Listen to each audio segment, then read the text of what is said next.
and, and we will give you a 5 minute warning when it gets to be about 3:40. Please enjoy the session and ask any questions that you have. Thank you. All right. Nate, it's all yours.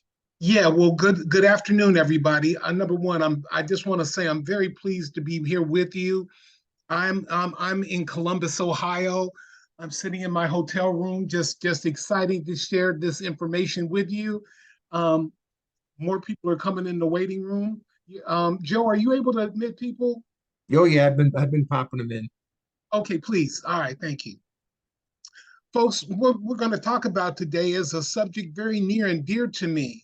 5 years ago, if you had told me that I would be working with the reentry population, I would have said, well, maybe in a roundabout way. I knew I was going to be working in chemical dependency and mental health, but I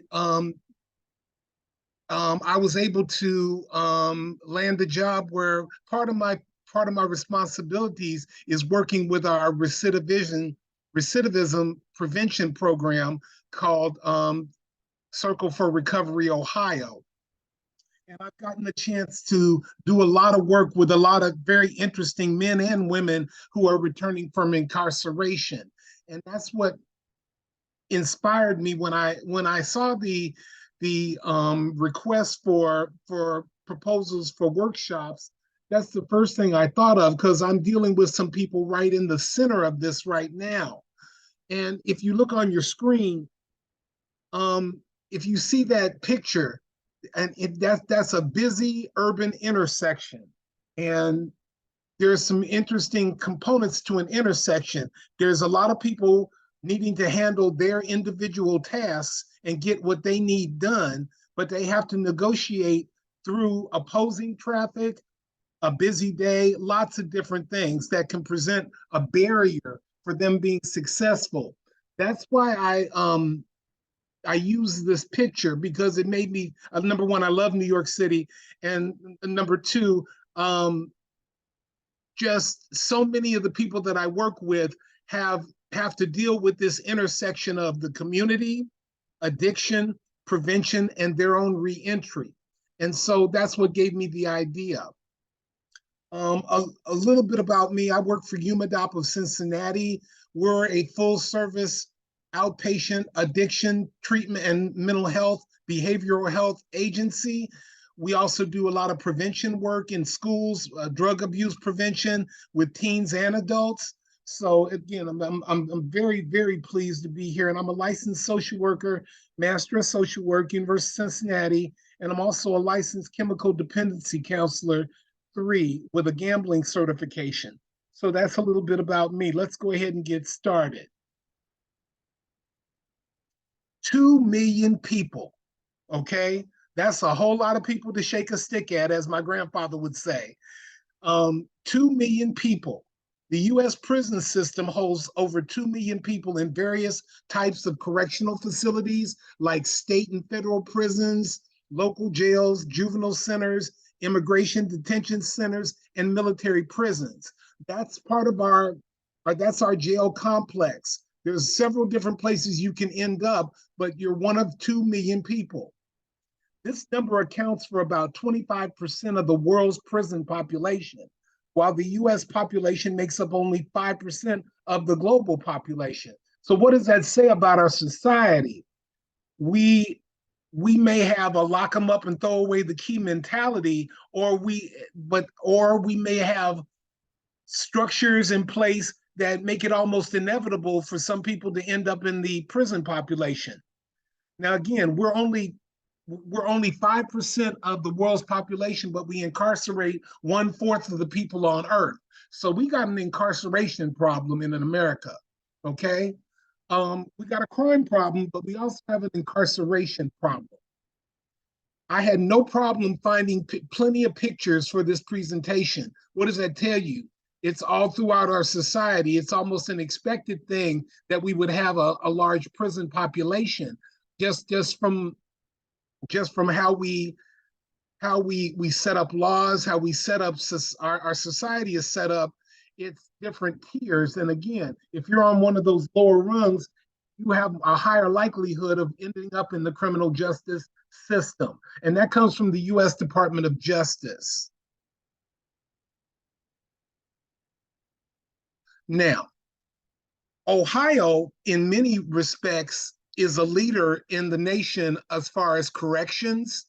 I think we have, I know we're one of the leaders in the nation for our mental health, for our substance abuse, for our medical establishment, and also for our Department of Rehabilitation and Correction. I had the opportunity to meet Annette Chambers Smith, the director, about 2 months ago when I was visiting at a prison for an event.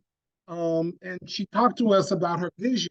And again, their vision is to reduce recidivism among those we touch. Those people coming through the system, they want to do whatever it takes to prepare them to successfully live on the outside. So rehabilitation is a goal. How we get to that point is another thing. All right. So when we think about what the problem is, we've got 14,417 people so far as of the end of August that are coming into the prison system. That's a lot of people. The total number of people that we have incarcerated in the state prison system is 44,531 as of the end of August. Sadly to say, it always goes up. Okay. And the average age for our offenders is 40.7 years. So these aren't teenagers. You would almost think they're old enough to know better, but there's got to be something. There's got to be some forces that are leading people to recidivism. Okay. The average male is 40.9 and the average female is 38.5. We've got 18 kids under the age of 18 in the adult criminal justice system. That more than likely means that their offense was so serious and they were so close to being of age that they were bound over as adults. But that's another issue. Again, children in adult prisons.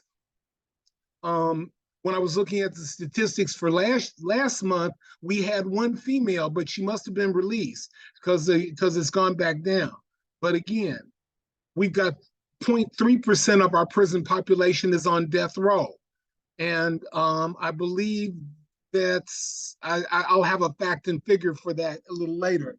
But the majority of people are in general are walking around the prisons with certain levels of restrictions on them. But again, we have a robust system to lock people up. What are we going to do with them after we lock them up? Let's look at the next page of this. When we think about the populations we're dealing with, it's while the majority are white, a significant percentage and almost an equal number are Black. When you think of the population in Ohio, 13% of the population and making up almost 50% of the inmates, there's a racial disparity there. There's also room for personal responsibility, but there's also some kind of, why are these people coming into the system? Again, we've got 121 people on death row. Okay, one of them are female, the other are male. So again, this is just a glimpse. I'm trying to turn these numbers that you hear into real people. That's why I'm taking time to go through this. And again, as you can see in the release information, they're constantly releasing people and they're constantly bringing people in. But where do those people get released back to? Our community. Now, finally, looking at the prison population, just a deep dive into this, we've got 13 pregnant females. We've got 4 babies that were born incarcerated that are in the nursery. And the average stay with the current statistics in prison is 2.61 years. So these people are going to jail for less than 3 years, but many of them are finding their way back within another 3 years back in jail. Now we've got 813 people serving life without parole. So those are 813 souls that that are the responsibility of the state that are never getting out.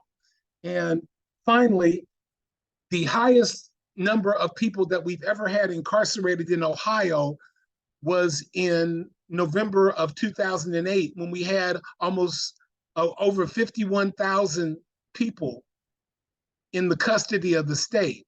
That's think of the entire campus of Ohio State University in prison, and it leaves you wondering just how could this happen. So hopefully we can talk about some of that today, what we're looking at. Okay. Any questions so far about those statistics? I thought I'd start with those just to give you a heads up. All right. Now, as we all are aware of, 95% of people that go into prison will eventually be released. They're going somewhere, okay? They're going back to our communities. So more than 600,000 people return to their communities each year after serving time in state and federal prisons, as do, and this is the number that'll get you, 9 million people return from county jails each year. So it's a two-tiered, there's state jail, federal, state, and then there's the local county jail. But people returning from the incarceration have a lot more in common than where they were. It's just some of the barriers that they face in returning to full citizenship.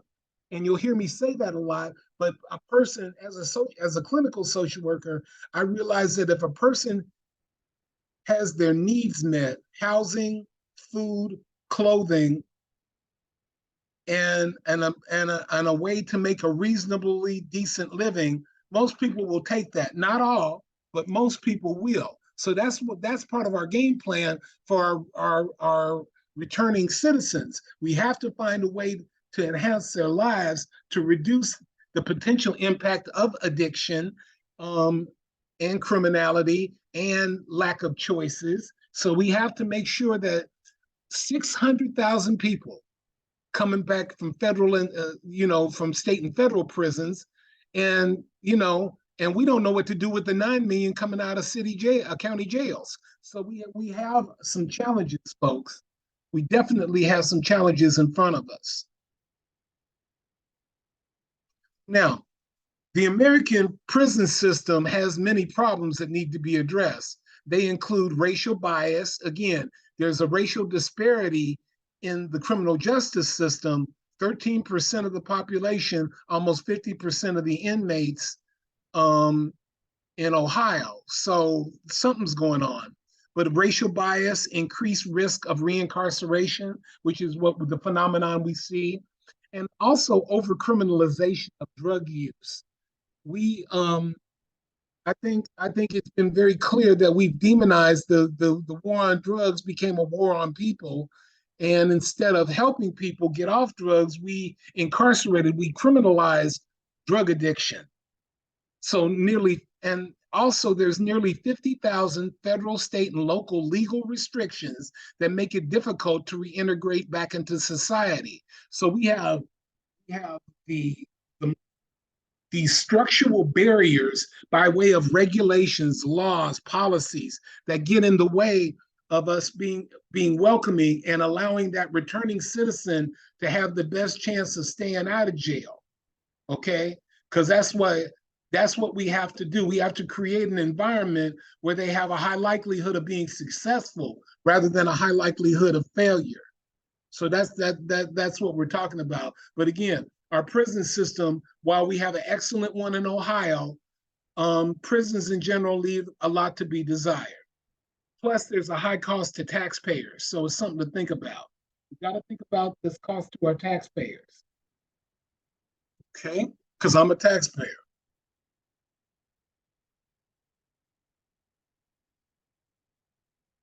All right.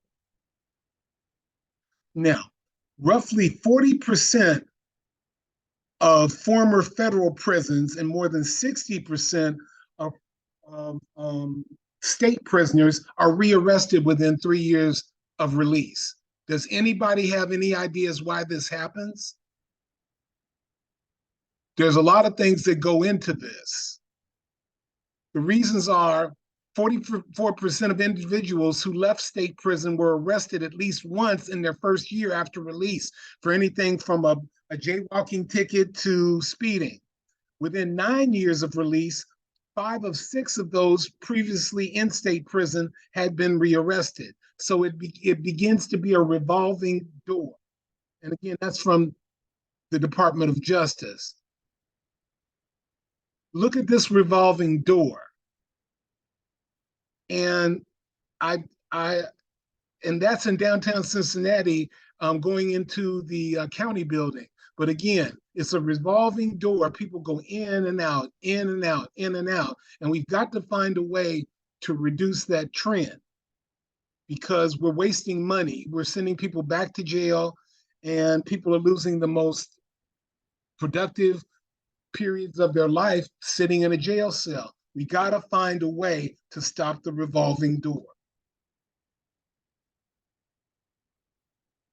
Now, what I hope to accomplish is I want to acknowledge with you and establish linkage with the wealth of experience in this virtual room.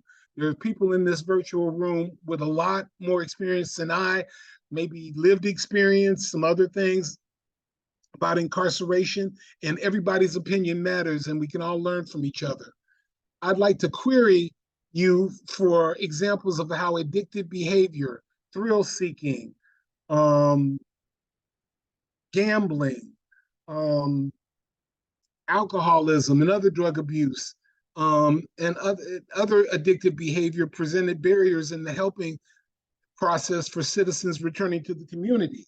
I can tell you one example of someone, as you'll see later in the presentation, I work with the Community Transition Program, which is funding for people who had alcohol and drug treatment inside prison to continue that on the outside, but also it can help with to help you find housing, help you find employment, help you, get on Medicaid, so you have some health care. So it's a lot of stuff to do. There's a lot of stuff to do, and there's a lot of ways to help you if you are involved in that program. But my agency has a mission to help people, even if you're not in that program.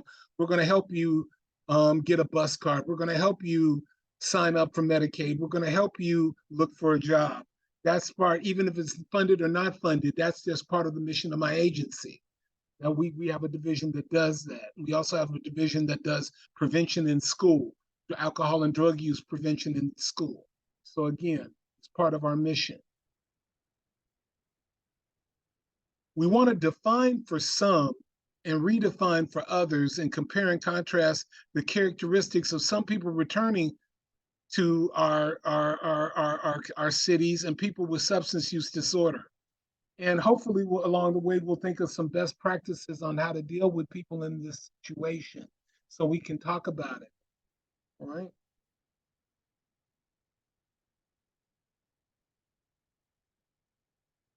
Now, the community. Again, the community is the final destination for these people returning from incarceration. The community, the intersection of addiction, prevention, and reentry. And the main training goals will be define the challenge, which we've been doing. Also, what is community? What is addiction? What is prevention? What is reentry? Again, some more on the local challenge and national statistics that we've been sharing. And we can think of models of care and talk about some resources.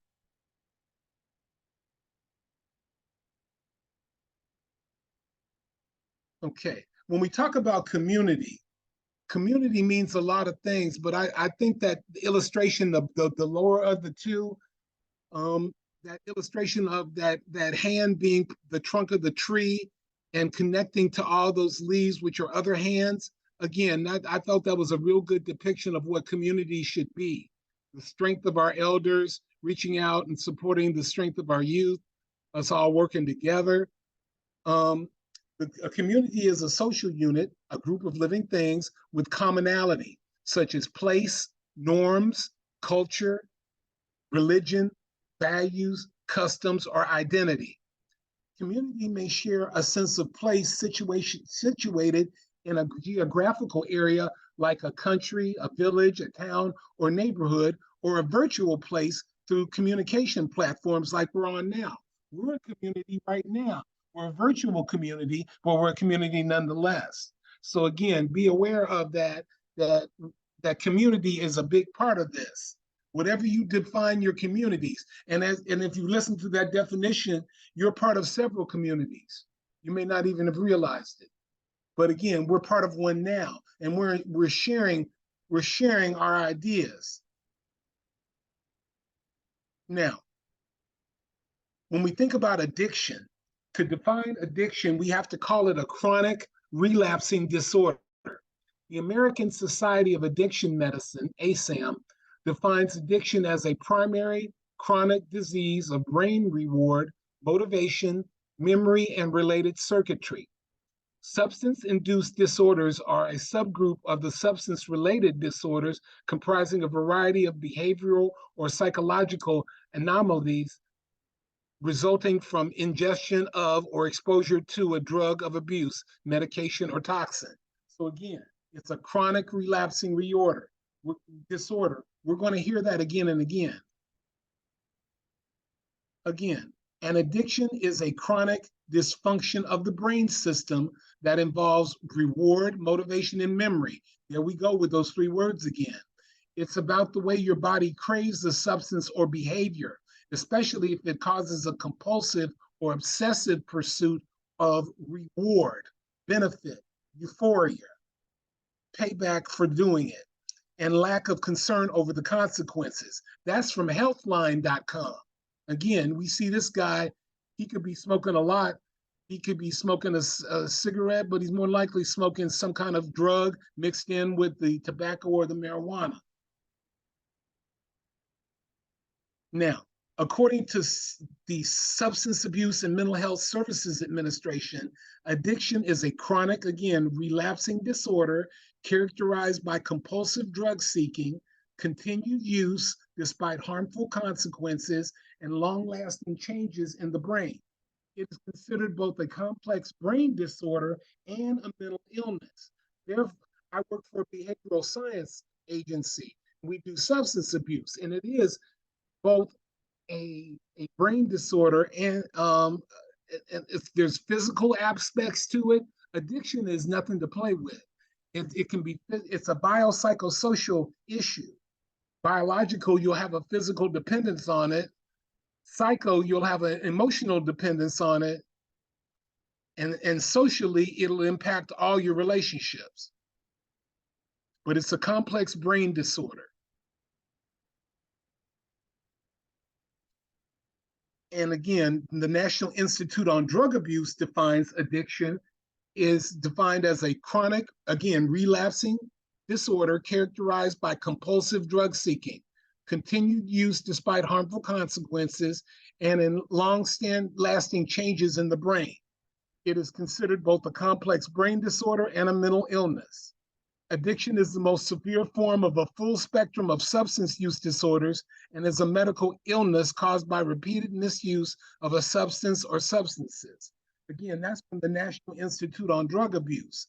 What we're noticing, the common threads, it's a chronic, that means it's a long-lasting, relapsing, that means you can go back to it again and again, disorder, that means something's not right. It's a brain disease.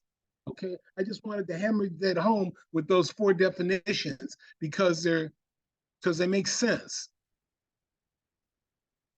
A person with an addiction uses a substance or engages in a behavior for which the rewarding effects provides a compelling incentive to repeat the activity despite detrimental consequences.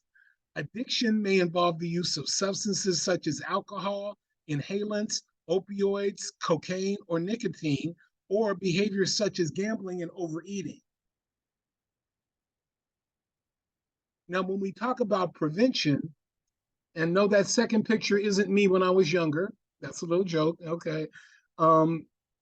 Prevention and early intervention strategies can reduce the impact of substance use and mental disorders in America's community. The prevention aspect of it is prevention activities work to educate and support individuals and communities to prevent the use and misuse of drugs and the development of substance use disorders. Substance use and mental disorders can make daily activities difficult and impair a person's ability to work, interact with family, and fulfill other major life functions. So again, prevention is a big thing. We have programs that we work in schools to help prevent the start of drug abuse. We have programs to help prevent classroom bullying and violence through education and helping people understand that there's other ways to behave. But again, prevention can be everything from working with people returning from war zones, helping them work through things, all the way through working with little kids. Also, we do a lot of prevention in senior buildings because there's a lot of drug abuse and alcoholism in senior buildings. So we do a lot of prevention work there also.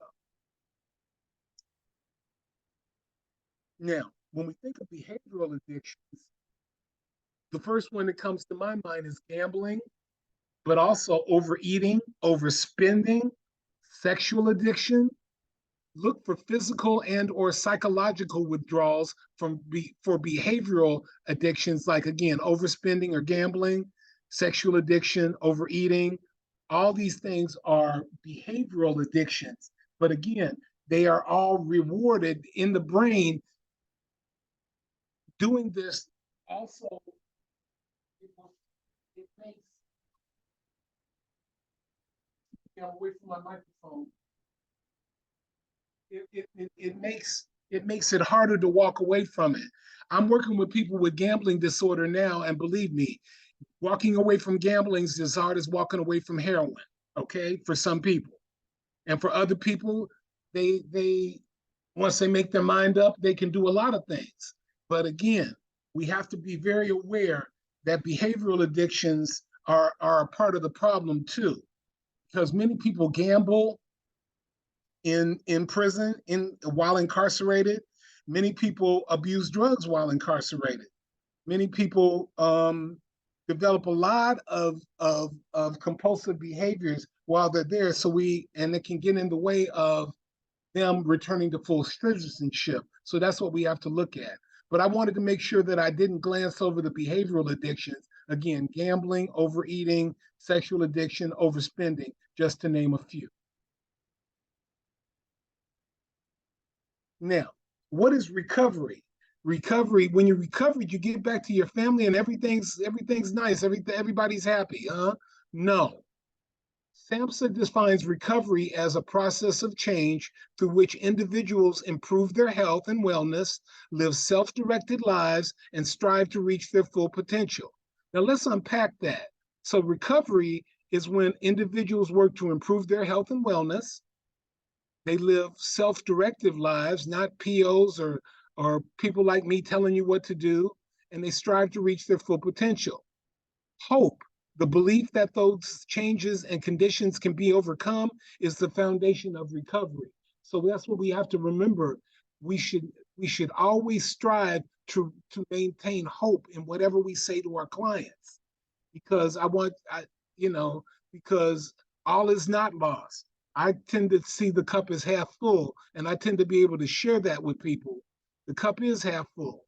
Okay, so again, SAMHSA defines that as, again, a self-directed life and striving to reach their full potential. So that's what a person in true recovery is doing.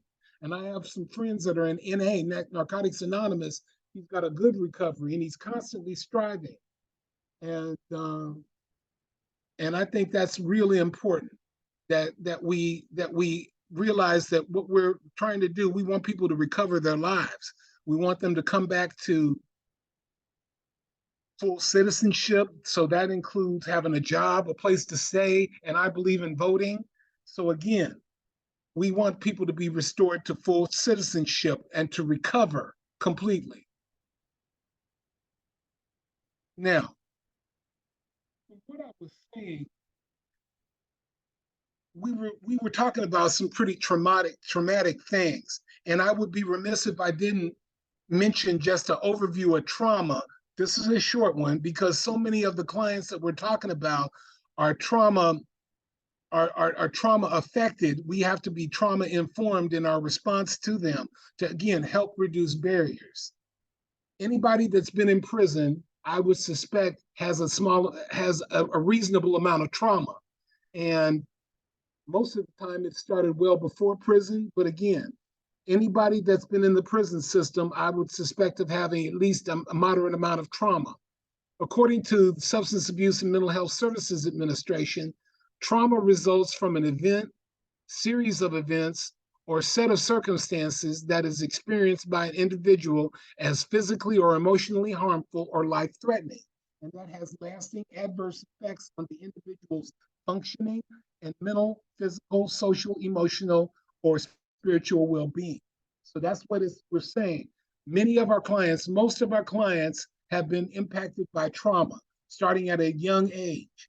And we know that little kids that live through trauma like domestic abuse, sexual abuse, emotional abuse, neglect, housing instability, all these things, it can change the rewire the brain. It affects the structures of the brain, living in heavy trauma as a child, and it affects the person's behavior through the lifespan. So it's something to think about. And for those of you in the field, I'm talking about adverse childhood experiences, those potentially threatening situations that you go through, and how you navigate through that. But again, very important to realize that all of the clients that we deal with have to be treated in a trauma-informed way. That means we have to be kinder and gentler to them. We have to listen clearly, and we have to find ways to help them help themselves. But again, trauma-informed. We don't have time enough to go into it today, but anybody interested, you should Google trauma-informed.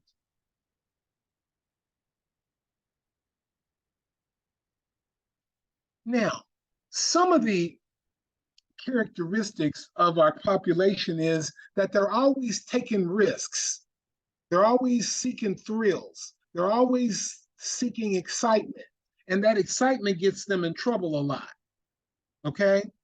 People who engage in risk reward activities are less likely to shy away from something that they perceive as unsafe or dangerous, and will try something out just for the experience of it.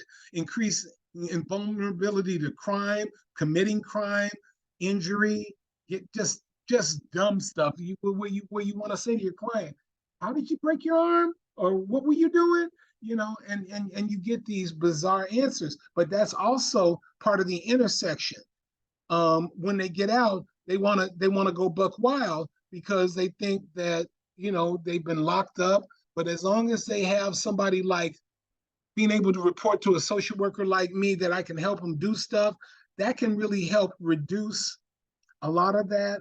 And the guys we work with through our Circle for Recovery Ohio, we meet once a week. We go over job leads, things like that. We spend time, quality time, and we give them resources. And we've been fairly successful. We have a very low recidivism rate. So it's something to think about, okay? But our clients are high risk, high reward thrill seekers. So we have to be aware of that and temper everything we do accordingly.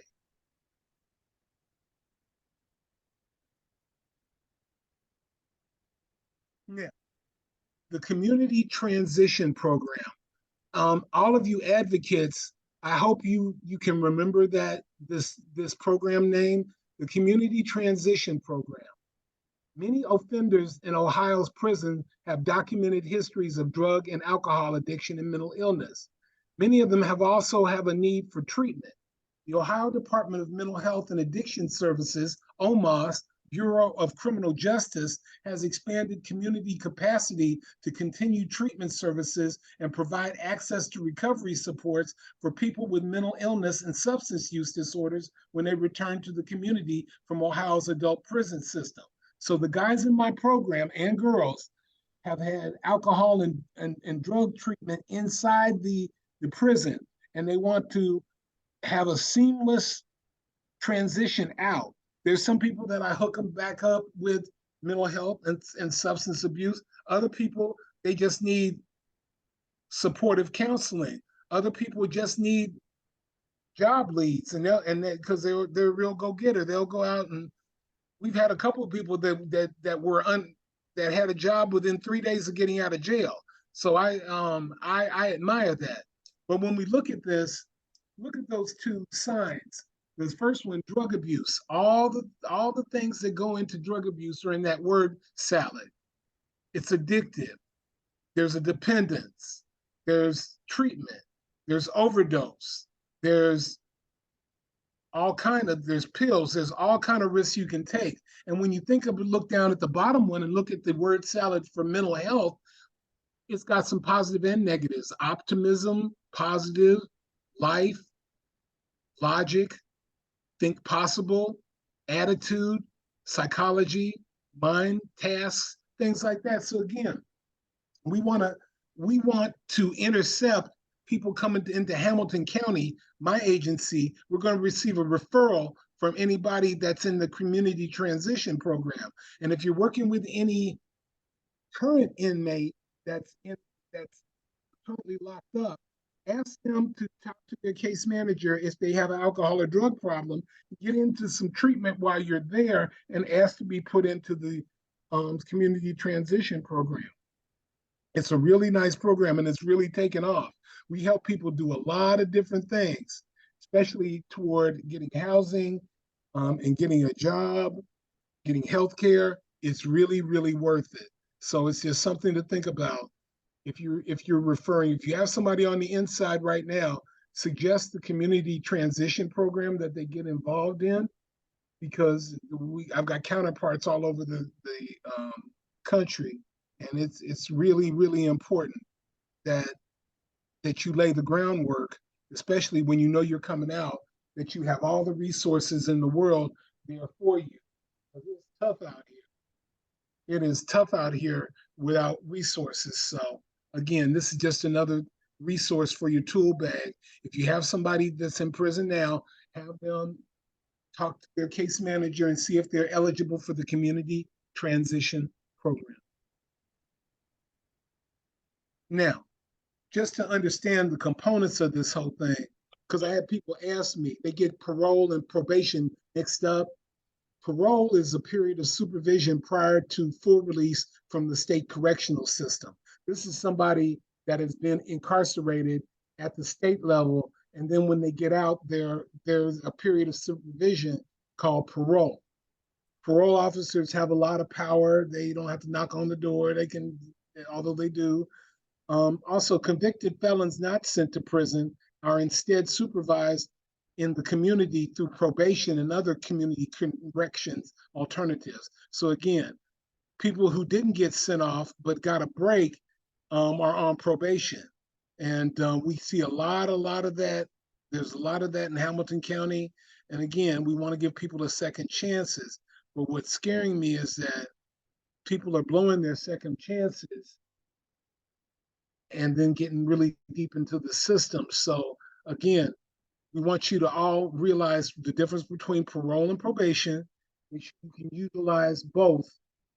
Just know when. All right. Now, Joe, that was the end of my formal. I wanted to take some questions. I figured that we'd leave the last 15, 20 for questions if they have some. Great. Anybody got any questions for Nate? Please.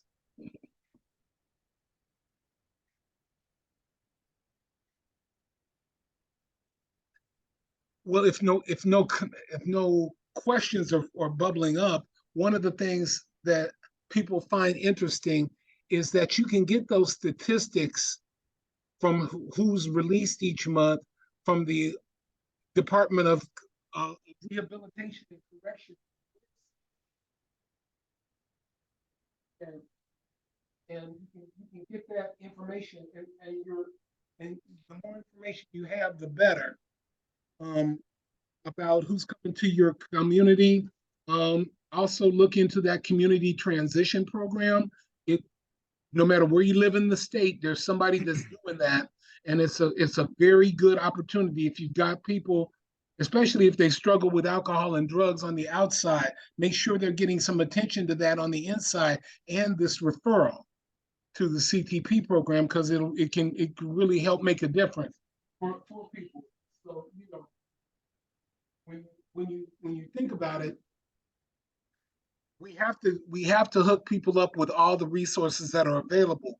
And I live in Hamilton County, and we have an excellent county office of reentry, and they have monthly job one-stop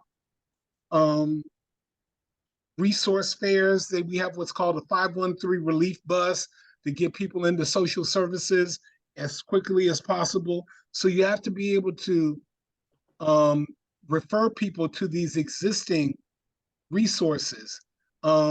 Everybody coming out of prison to help reduce their barriers should sign up for Medicaid.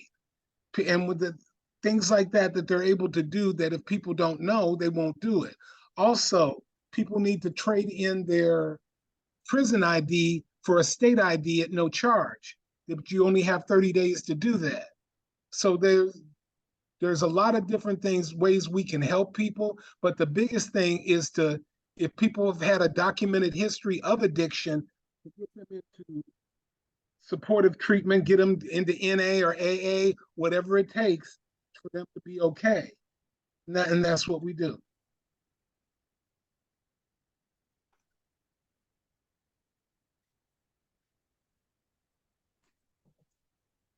Oh, Mr. Johnson, how are you? Fine. Hey, Ernest. How'd you know it was me? So, okay, you look like you. Okay. Yeah. well, and we've done a lot of work together, right? Yeah, Well, first, yeah, I want to yeah. thank you. I want to thank you, Mr. Johnson, for that very, very informative presentation. I actually picked apart a couple of things that I wasn't too aware of, so I thank you for that. But the question that I have for you is that in dealing with the returning citizens that are under a severe mental health or dual diagnoses, those that not only have that, but on top of addiction, all right, whether it's behavioral or substance, do you find it harder to place them and find them something that's more I'm say debilitating. It's more holistic for them in terms of treatment, because some of them needs that I find it challenging to meet both parts of that dual diagnosis in terms of the residential piece. Yes, we can lead them to AA, NA, CA, or whatever else, but can we place them somewhere where they can get all of their needs met? You know, there are some therapeutic, I won't call them therapeutic because they're not run by clinicians, but there's some very safe housing choices that really promote wellness and that will promote you going to all your appointments. Again, getting them stable housing. We work from a housing first model. If we can get them into stable housing, or if they're staying with a concerned relative, that puts that person in the best position to be helped. If they have someone that can really encourage them to follow through. A lot of but actually, when there's a dual diagnosis, sometimes the person is insightful enough to realize that they need help, and they'll show up at our offices. But we definitely can handle both. We can handle outpatient substance abuse and mental health. But if it became an issue where they needed more residential treatment, that's part of our job too, to on an individual basis to find help for that individual. All they have to do is come through the door. UMADAOP of Cincinnati on Taft Road.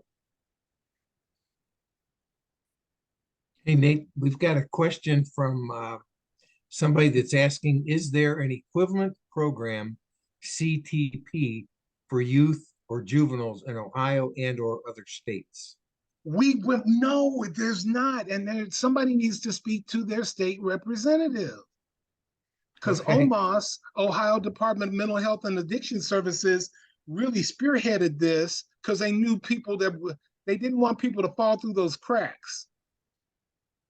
Like I say, in Ohio, we have a good medical setup, and we have a good, I think we have an excellent mental health and substance abuse setup too. And again, there needs to be something like this for kids. But my agency also does teen offenders, and we offer substance abuse and mental health for teens too. So, I mean, I'll be doing a group Friday, you know, anger management.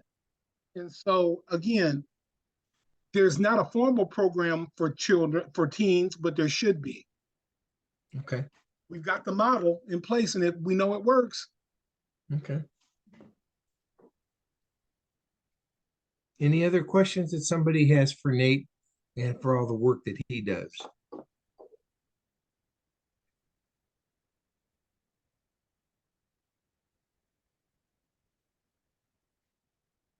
right.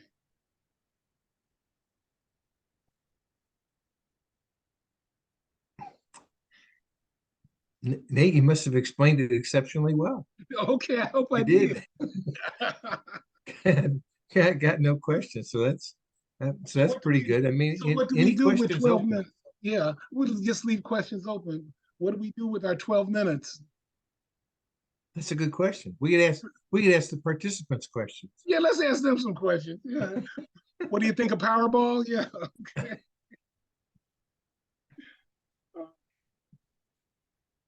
Jill, what kind of work do you do? Are you work in criminal justice? Yeah, kind of. Yes, I work with the 4-7 prison ministry, Okay. and we are basically in two branches, if you will. The side that I work with mostly is bringing services, religious services, and other events into the prisons to provide different events for the residents. And then we also have a reentry side. And our Okay. reentry side is obviously the group that gets and works with the men and women that are coming out and assists in maybe getting housing or transportation or whatever other items that come up, primarily here in the greater Cincinnati, greater Dayton area. Okay. And we face all the things you brought to the forefront. Guys inside that are having drug issues, guys on the outside that are trying to recover and trying to get themselves straightened around. And obviously, when somebody reenters society, it's pretty difficult. There's a lot of hurdles they have to overcome. And if they've got an addiction issue, that's just one more big, ugly hurdle that they've got to work with.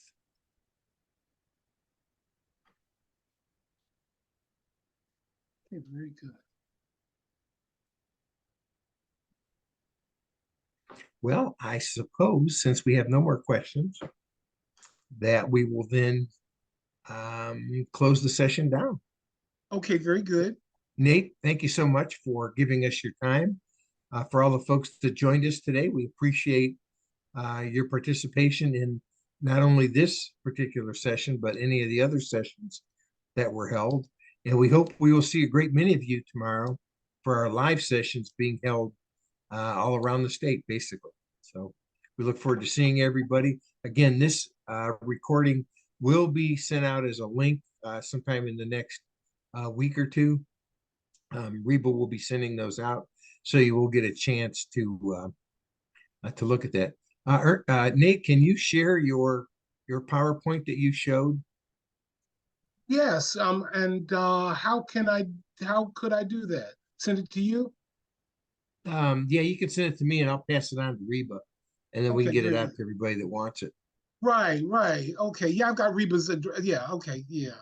Yeah, or Okay, just send it right to Reba. Okay. Because I know Very we've good. had at the other sessions, everybody's asked, is there any way I can get the PowerPoint? Because it's great looking at seeing those numbers and trying to understand better what we're up against. Yes, that would be fine. I'll send it to Reba. All right. Okay, good. I appreciate it. Again, Nate, thank you so much for all your work today. We appreciate it. Everybody have a great day. All right, thanks. Thank you. Bye-bye.